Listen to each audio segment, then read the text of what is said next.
Welcome back to the Navy Sports Magazine. Time to shed the light on men's swimming with Micah O. And for the different events that make up individual medley, what are the challenges, especially at this level, at the Division I level, to accomplishing what you've been able to do so far at a very high level here with one of the best programs in the country? Specifically for the individual medley or just in general? Yeah, the individual medley.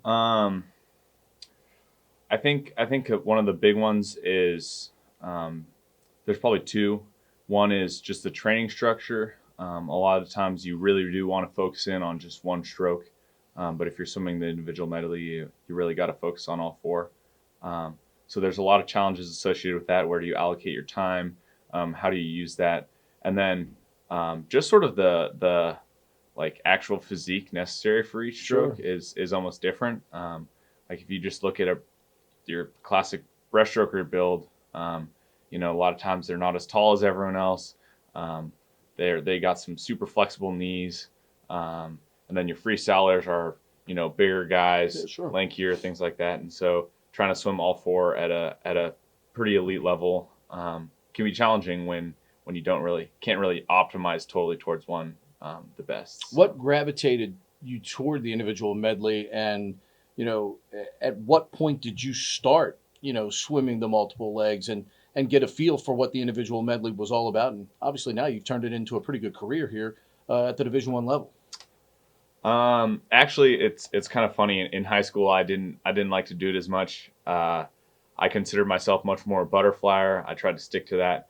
And almost coming into college, I didn't want to swim the individual medley, especially not the 400, because I was like, it's a long race. Don't want to train for that. It's gonna be tough. But I remember plebe year swimming the tuner fly, and that was like all I swam. That was all I contributed to the team. Every other race, I was not contributing, wasn't scoring points. And a lot of that led to the fact like I didn't make the Patriots team my first year, which isn't uncommon, but I sort of realized that year, I was like, all right, I need to choose something else besides just this tuner butterfly to get good at. And the thing that was sitting right there for me was these two individual medley races that I hadn't invested as much time as I probably could have in high school. So I really started like pushing towards those and realizing like, all right, those middle two, the backstroke and the breaststroke, really need to work on them. They're my weak strokes. So really for the last 2 years, I've kind of trying to build those up, working with my coach on that, and sort of seeing some of the fruits of that hopefully now, which is kind of fun because I'd never really considered myself, those my main races. It was always 200 fly with IM on the side, and then all of a sudden here I am, and they've kind of almost overtaken the butterfly. Is there a sense of accomplishment too, because you've been able to put all of this together now and obviously do it at a very high level?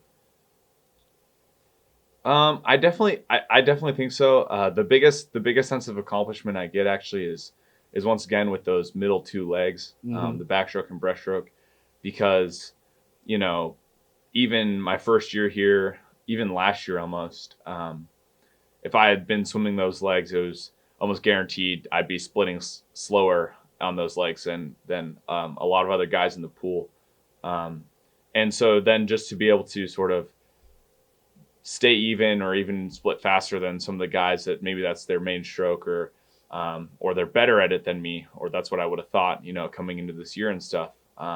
There's a sense of accomplishment with that because it feels like, okay, I've taken some of my time that I could have been focusing on butterfly or could have been focusing on what I thought was my main race, and I've been pushing it to the backstroke and the breaststroke and saying I want to get better at these, and then so to sort of see that come to fruition and work out for me here at the end, it's been nice. You guys have an incredible culture in that pool.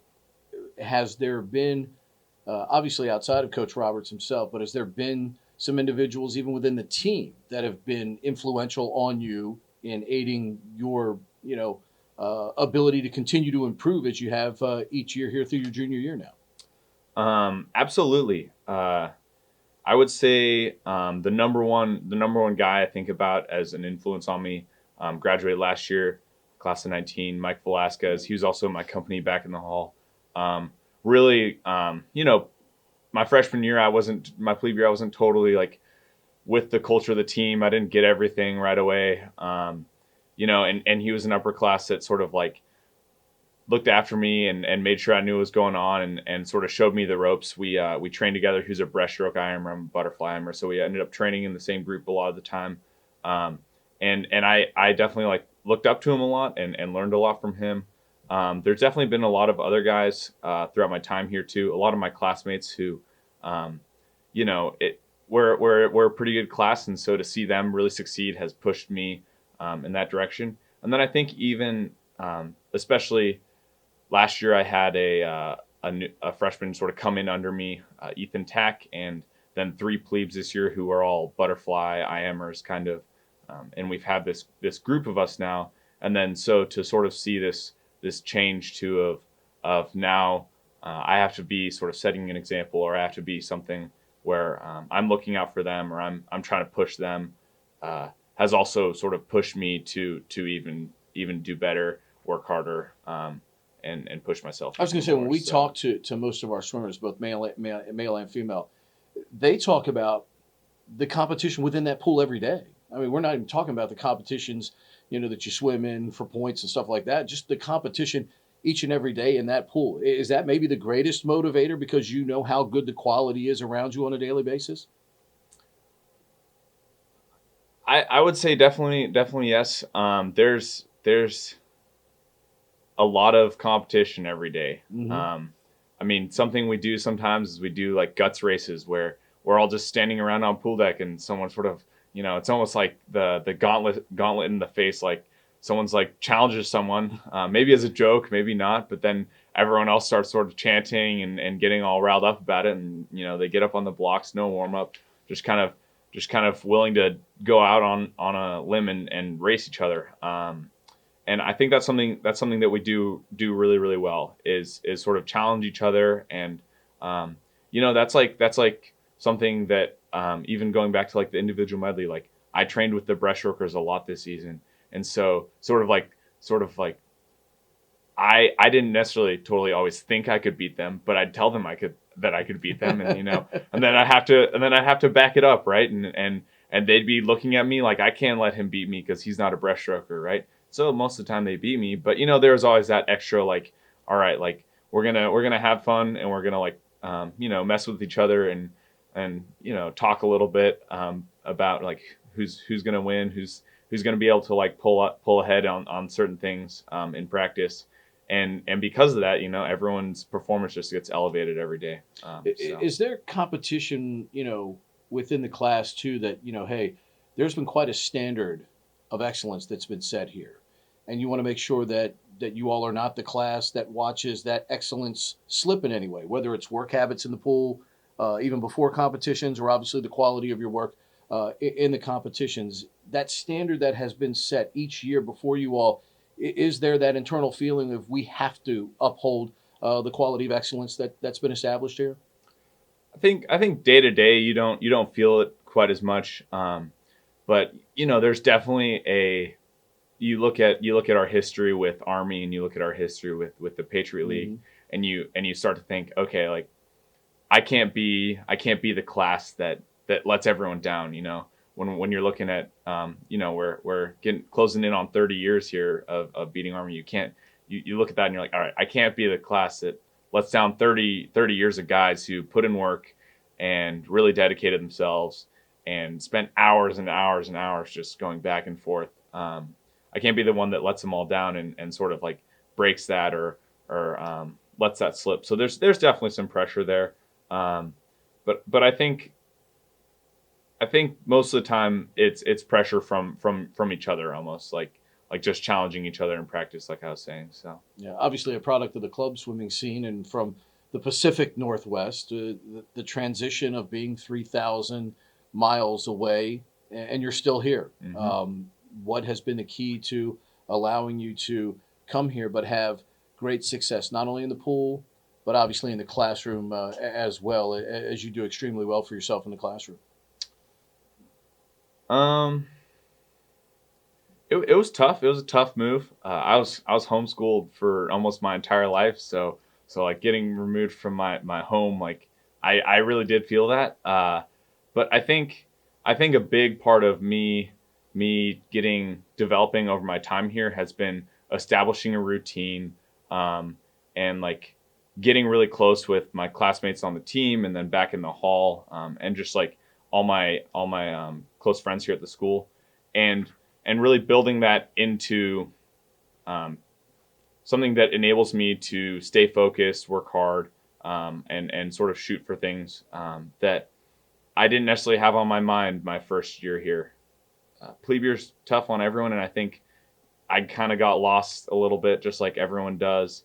But I think establishing that routine and realizing I'm going to have to do it differently than I did at home because I am so far away and I'm in charge of my own schedule now. And there's all these things that are different, especially with the Naval Academy, and realizing that and then taking that and saying, all right, what can I do though that will make me better, that will make me make my team better, make me more able to just succeed here, and sort of taking that approach instead of just like kind of just like almost drowning and feeling like Yeah, sure. I need to. I'll let you out on this. What did it mean to be named the 2020 Patriot League Swimmer of the Year? That's a tough one. So It's okay. You can talk about yourself for a bit. When obviously, like we talk about, as we have talked about, just within the own quality in your pool as a whole to be named the Swimmer of the Year. What does that mean here for you? I've never been a huge like accolades, goal driven person. I'm one of the few swimmers I'd say that swims primarily because I really actually just love swimming. Mm-hmm. And so it was a big deal. I'll admit it was a big deal. It was really nice. But also, everything has pros and cons, right? I really like, I think the what it meant to me was like, I have struggled at championship meets my whole life, and it was awesome to be here and to finally have a meet that I felt confident about each race. I didn't have one that I thought, oh, that should have been better. And I was just having fun too. And so I thought that, it's awesome to have that recognition of it at the end.